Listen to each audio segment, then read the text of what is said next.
Grazie a tutti, intanto è un piacere essere qui finalmente a Cesena. Io sono Matteo Ceri, sono un ricercatore dell'Università di Bologna e oggi vi parlerò di ibernazione, una cosa che sa sempre un po' di fantascienza. E infatti quando pensiamo alla parola ibernazione e alla fantascienza ci viene da guardare il cielo e di dire chissà dove si potrebbe andare. E l'ibernazione in effetti è uno dei pilastri della fantascienza. Qualcuno di voi riconoscerà in queste 4 foto 4 famosi film che non avrebbero potuto esistere se non si fosse pensato alla ibernazione come trucco cinematografico. In realtà oggi non è più così fantascienza. Per esempio questo è un articolo del Guardian che ripropone l'ipotesi, si può effettivamente ibernare un uomo, possiamo veramente viaggiare nello spazio ibernando le persone? Beh, oggi la cosa ha preso una piega un po' più decisa. L'ESA, l'Agenzia Spaziale Europea, un giorno mi ha telefonato, il mio telefono squilla e mi dice «Buongiorno, dottor Ceri, siamo dell'ESA. Ci interesserebbe iniziare un gruppo di ricerca che lavori su questo progetto, in visione della missione su Marte e anche altre. Cosa dice?» Beh, vengo volentieri.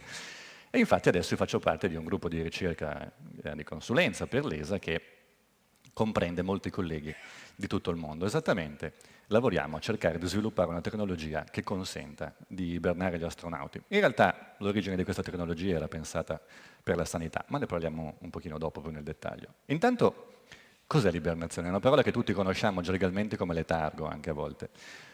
Quello che non sappiamo in realtà è che l'ibernazione è uno stato complesso che si divide in tante categorie diverse. Esiste l'estivazione, l'ibernazione, il torpore. Per semplificare, pensate che l'ibernazione è una condizione nella quale il nostro consumo di energia si riduce fondamentalmente quasi a zero. Esiste un animale che è lo scoiattolo artico, la cui temperatura corporea riesce a scendere addirittura sotto zero, meno 2, meno 3 gradi centigradi, durante la stagione dell'ibernazione.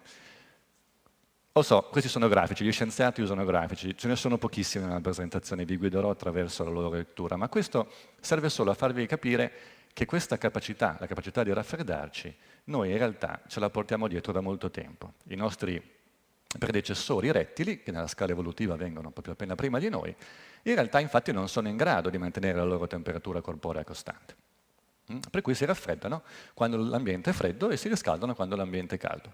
Se avete mai visto una lucertola d'estate, quello che fa all'inizio è mettersi su una roccia, aspettare che il sole la scaldi e quando è calda poi iniziare la sua vita e la sua attività. Noi invece siamo in grado di mantenere la nostra temperatura corporea costante.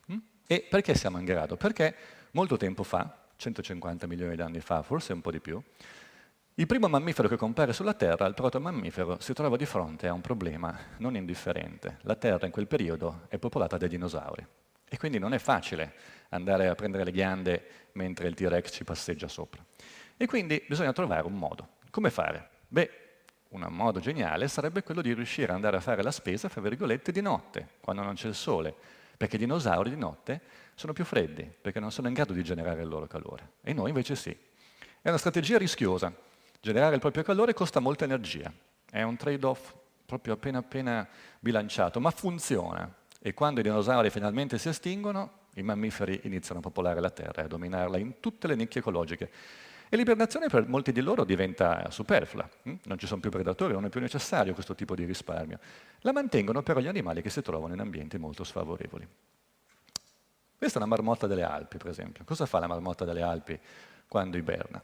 Fa questo tipo di cosa, che poi dice, oddio, un'altra figura, un altro grafico. Beh, ci sono molti dati in questa figura, una figura storica. L'unica cosa che ritengo interessante sia questa cosa grigia, che a un certo punto, vedete, cade vicino all'asse dello zero.